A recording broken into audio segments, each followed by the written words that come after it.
Hello everyone, and welcome back to this series on financial mathematics. Today we're going to be looking at a couple modifications that are commonly made to annuities and perpetuities. Now, although loans are not the only type of annuity and perpetuity that people deal with, I'm going to be working through these new concepts and modifications through the perspective of loans since they're the most common. So let's first start out by assuming that our loan is in the form of an annuity immediate. So again, what does that mean? So let's build our finite timeline starting from 0, 1, 2, all the way down to time t is equal to m.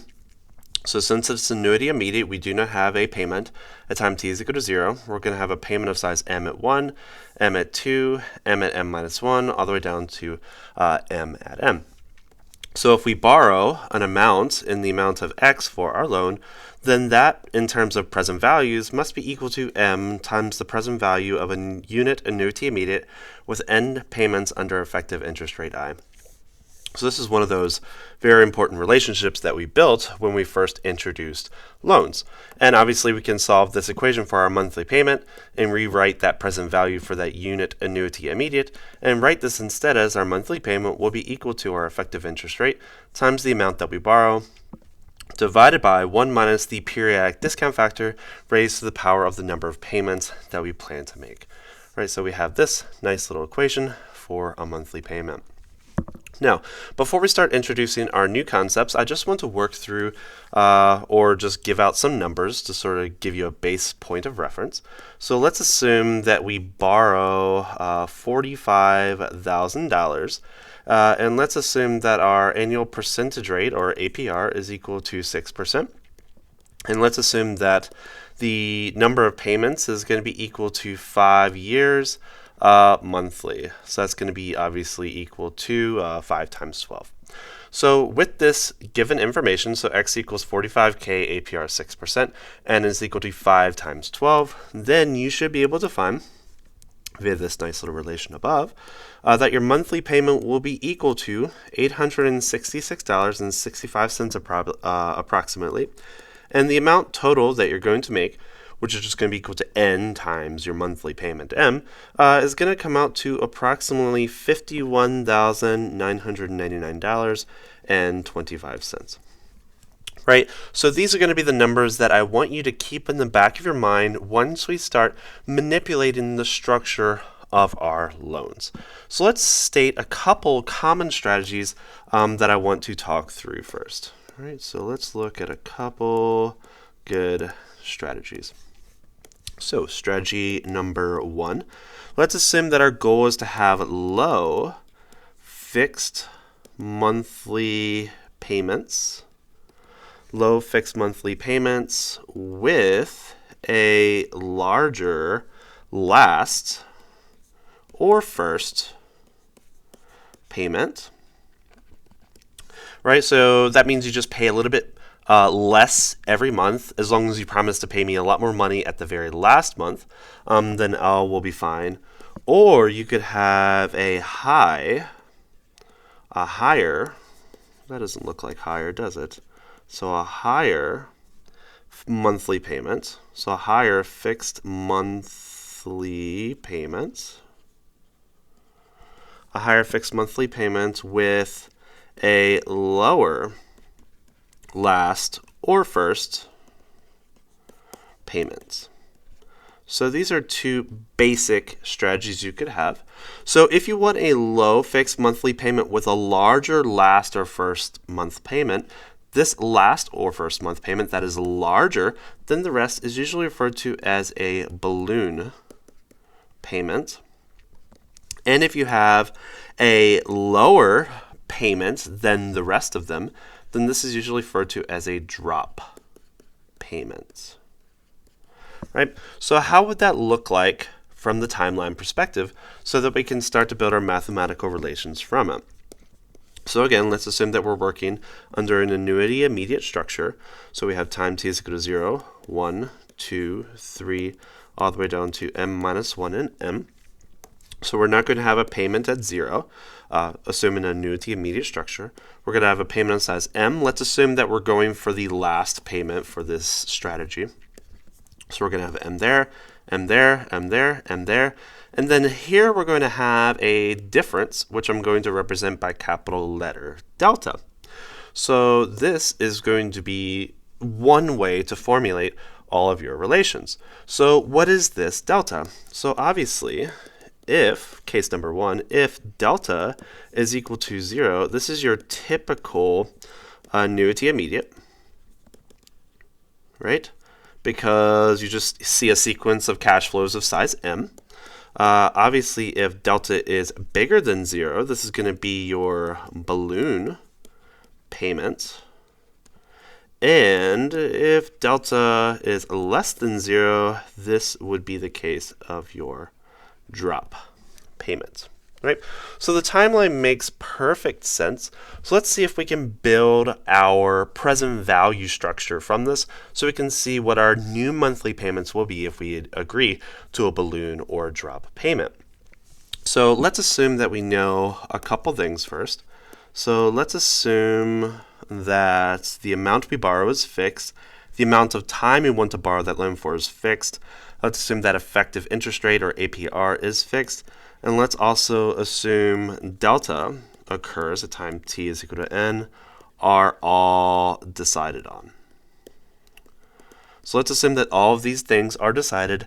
Let's see how we can figure out what our monthly payment will be. Well, we already know that the amount we borrow today should be equal to the present value of all of our cash flows. That much we already know. So once you have your timeline drawn, figuring out what that present value is follows the same exact approach. So the first payment needs to be discounted by 1, the next payment needs to be discounted twice, and then that's going to continue all the way down to nu m minus 1 times m, and then comes the last payment. So keep in mind this corresponds to t is equal to 1 all the way to t is equal to n minus 1. And now let's consider what happens at time t is equal to n. So at t is equal to n, we technically have 2 payments or 1 payment split into 2. The first comes our value of m, and then our second comes the value of delta. And keep in mind, we can equivalently write that as nu n times m plus delta if it makes you more comfortable, but eventually you're going to have to distribute that anyway. Now, notice that if we regroup this, that this particular phrase actually is just our old annuity immediate. The only difference is, provided that your balloon or drop payment occurs at time t is equal to m, is just that lonely little last term there. So once we write this, we can say that x is going to be equal to m times a and I plus delta times nu m. So from here, we can then solve for our monthly payment criteria m, and then we're going to have what? So we're going to have x minus delta nu n all over a and I, and that's going to be equal to m. And we can, of course, write this, because remember, a and I will be equal to 1 over I times 1 minus nu m. So we can restructure this particular relation quite easily. So this is going to be equal to what? So this is going to be equal to I times x minus delta nu n all over 1 minus nu n. So this is going to be our monthly payment formula, updated for the case where delta is potentially non-negative. Notice that if delta is equal to 0, then we have m is equal to ix all over 1 minus nu n, which is the same as before. So everything lines up so far. So now let's go back to our numerical example to see if we can get a little bit of context as to how much our monthly payments will change with this particular structure. So again, let's assume that our amount that we plan to borrow is going to be $45,000, and let's assume that our APR is equal to 6%, and let's assume that we plan to make 5 years of monthly payments for that entire loan term. And keep in mind that the monthly payment under this standard annuity structure was $866.65.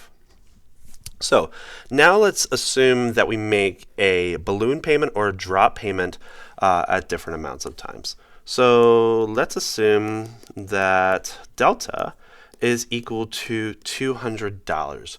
So that means our last payment would be $200 more than all of the payments that precede it. So using the formula that we just built, you should be able to find that our monthly payment will be approximately $863.78. So notice that we only saved $3 per month if we pay $200 more on the last day. So obviously, is that worth it? Probably not. But it's very important to note that your monthly payments are lower than they used to be. The only, I guess, downside that you could say is that the pay at time t equals n, how much would you have to pay? Well, that's just going to be equal to your monthly payment plus that delta, which again is going to be coming out to approximately $1063.78. So if saving $3 a month really is a lot to you, as long as you don't mind paying $1063 at time t is equal to n versus $863 at every time before, or $866 provided that you don't do a drop payment at all, then you may decide whether this particular drop payment is good or not. So obviously, if we increase this particular drop payment, then this monthly payment is going to decrease. It's just going to require you to have a little bit more of a risk of coming up with that larger capital at the very end of your sequence. So if we consider that delta is equal to $10,000 instead, and keep in mind that our original loan amount was $45, so now we're looking at slightly less than 25% of our original loan amount, but maybe you invested that from another account and so on. You should be able to find that your monthly payment will come out to approximately $722.74. So that means at time t is equal to n, how much will we have to pay? Well, we have to pay just add those two things together. So it's $10,722.74, right?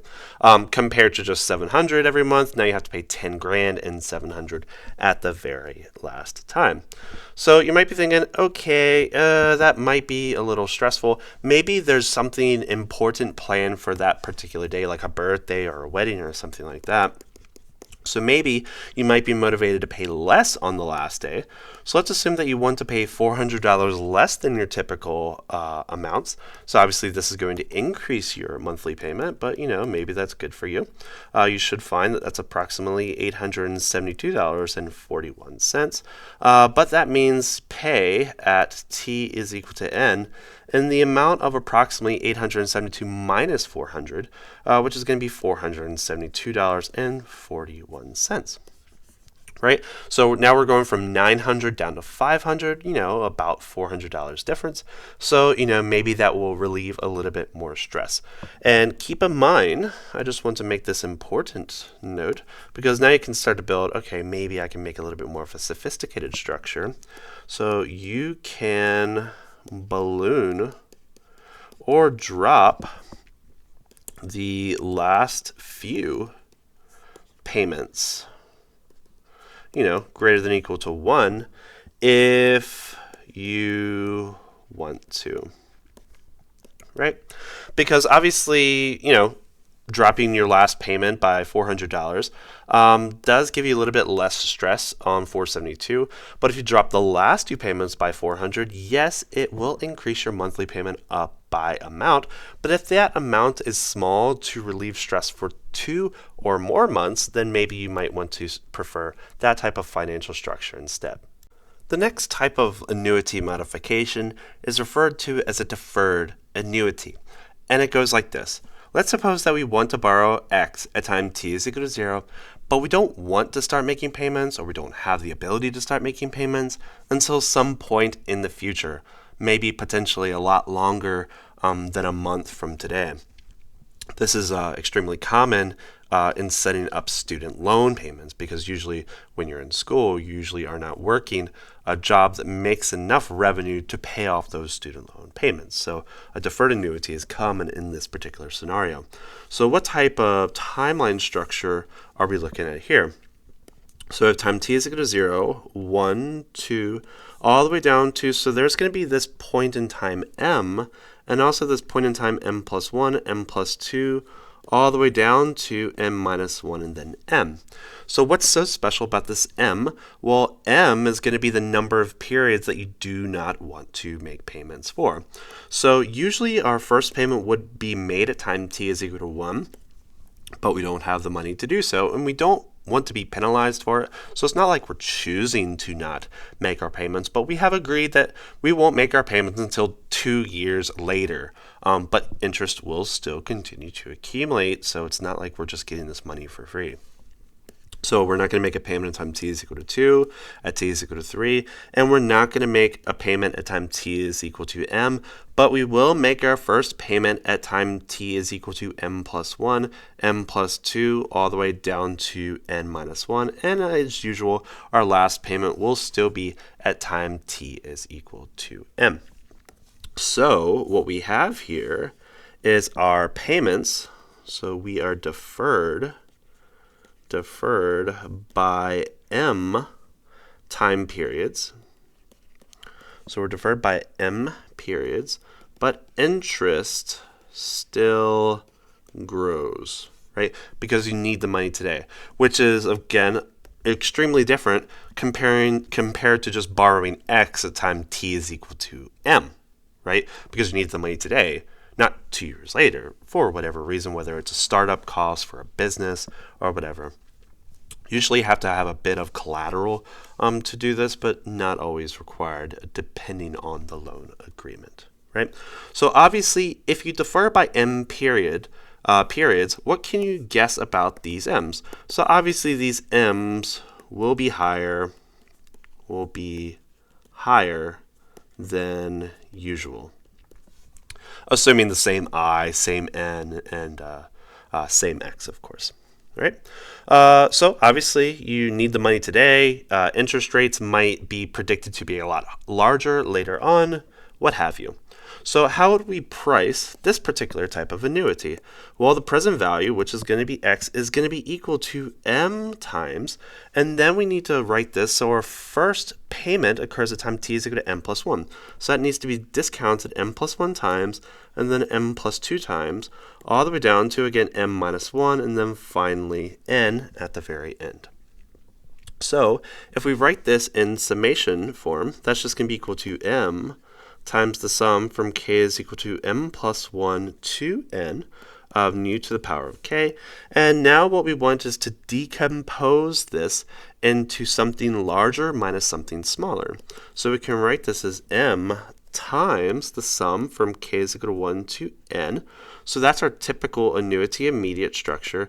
The only difference is we do not want the 1 up to m portion. So we need to take away the sum from k is equal to 1 to m of nu k, and then we're just going to be left with the m plus 1 to n portion of that particular sequence. So we already know what those relationships are. That's just going to be equal to, so each of them are going to be divided by I, so we're just going to factor that out of both. And then we're going to be left with what? So that's 1 minus nu to the power of n minus 1 minus nu to the power of m, which actually turns out pretty nice. So that 1 distributes, those 1's do cancel, that nu m becomes positive, and that nu n stays negative. So what we have here is that x is going to be equal to m over I multiplied by nu m minus nu m. And this is extremely useful because if m is equal to 0, then that is obviously going to be our typical structure, because that's going to just turn into 1, and then you don't have to memorize new formulas. So this is technically a generalization. So our typical loan structure is just a annuity immediate with a deferment of 0 periods, right? So also, another thing that we usually do, just a rule of thumb, so typically m should not be close to n. Else our m will be, guess what, too large. But obviously, we have the math to sort of predict what those monthly payments are, so it's technically up to you to figure out whether those payments will be large or small. So now let us take a look at our numerical example to sort of see what is going on here. So again, let's assume that we borrow $45,000 with our typical APR of 6%. And let's assume that we're going to be making n equals 5 years monthly with a 3-month deferment. So a 3-month deferment. So let's take a look at our timeline just to make sure we understand what is going on here. So what is going to be our n? So n is going to be equal to what? So that's going to be equal to 5 times 12. So 12, 24, 36, 48, 60 payments. So we're going to have time t is equal to 0, 1, 2, 3, and 4, all the way down to 59 and 60. So we're not going to pay here.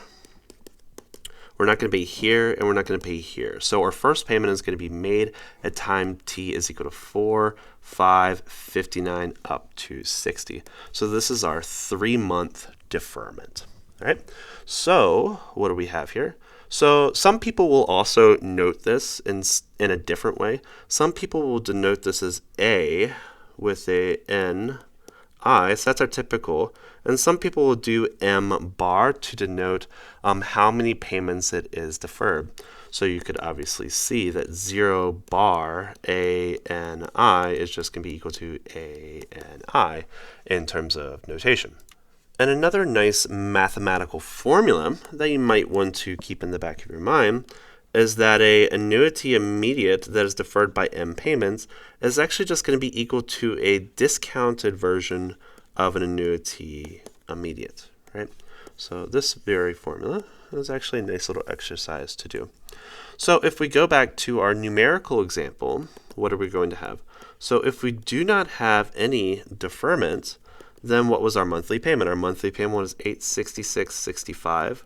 with a total amount to be paid of $51,999.25.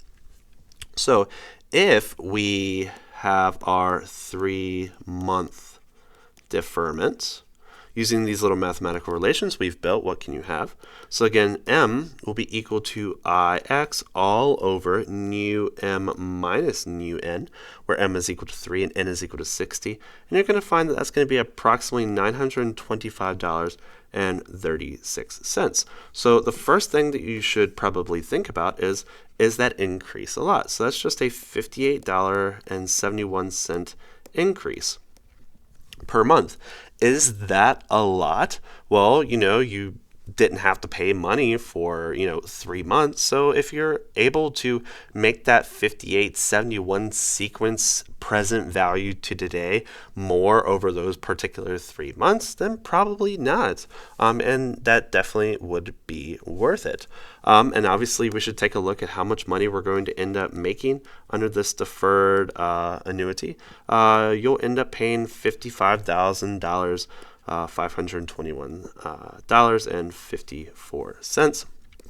So overall, we'd lose about $4,000 for deferring by 3 months. So probably from that perspective, you can see that maybe it's not that advantageous to defer it by those 3 months. But then again, in the end, it all comes down to your personal preferences. The last thing that I want to mention associated to annuities and perpetuities, especially in the context of loans, is that of refinancing. So let's again take our loan of $45K for APR 6%, 5 years monthly, 60 months, for which our monthly payment was $866.65, with a total amount of $51,999.25 at the very end. So you might think, okay, maybe this APR is extremely large. Maybe I don't want to do 5 years. Maybe I want to stretch that out to several years and make my monthly payments a little bit more smaller. Some people will not allow you to refinance a loan too early in that loan life, and sometimes you might have to wait a little bit longer in order to do so. So let's assume we make 2 years of 24 payments, right? So that means our last payment is for the time interval 23 up to 24, inclusive of 24. So what will be our outstanding balance at time t is equal to 24? So from our understanding of loans, that's just going to be equal to m times the present value of an annuity in the structure of n minus 24 under effective interest rate I, right? So that's going to give us our outstanding balance, which you should be able to find that's going to be approximately equal to $28,555.35, right? So that's going to be our present or our outstanding balance at time t is equal to 24. And keep in mind, under this current account, we still have 3 years remaining for this loan, and this is how much we owe for our current, which will eventually be our old account. So if you want to close this account today, not considering any fees or time lapses with interest, that's how much money you have to pay in order to pay off your loan completely. But let's assume that we want to switch this balance into a new account under potentially lower APR and or potentially longer loan life, making our monthly payments potentially lower, or you could even make them higher if that's really what you're into. So what we're going to do is we're going to take out a new loan in the amount of our outstanding balance at time t is equal to 24. And let's assume that we take our APR to be the same, but we're going to let n be equal to 3. And you might be thinking, well, is this really going to change anything? Well, the math will tell you. So what will be our new monthly payment? So that's going to be obviously equal to I times x nu over 1 minus nu to the power of 12 times 3. So 12 times 3 years instead of 5. And this is going to come out to, take a guess, 866.65. Of course, it's the same as before because all of you've done is just shifted the money around. The interest rate stays the same and the time has stayed the same and the balance hasn't really changed either. But at least the math shows that if we map it to a new account with the same APR and the same time, we still have the same monthly payment. Now let's switch it into accounts that actually is a little bit more advantageous. For example, let's assume that the new amount of time for our new account will be equal to 5 years, right? And let's also assume that the APR is the same to be 6%. So what will that be? So using the same exact relation, one can show that our monthly payment will now be approximately equal to $549.95.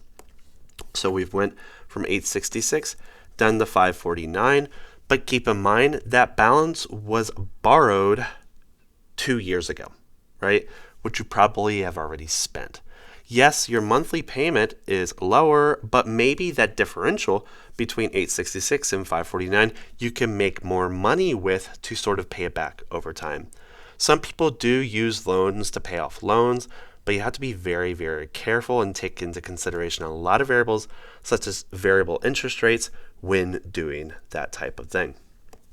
And another common thing, let's assume that our new loan life is 5 years. And let's also assume that our new APR is equal to a 5.2 fixed percent value.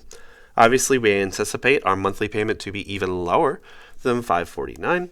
I suggest you pause this video and see if you can get this number, but your new monthly payment will be approximately equal to $539.92. So obviously we can see that it did decrease by about $10, even though our APR only increased by about 0.8%. Right? So these are just some of the things that you need to keep in mind when modifying your loan structures in terms of balloon payments, drop payments, deferments, and also refinancing. Hope you enjoyed this video, and I'll see you in the next one. Take care.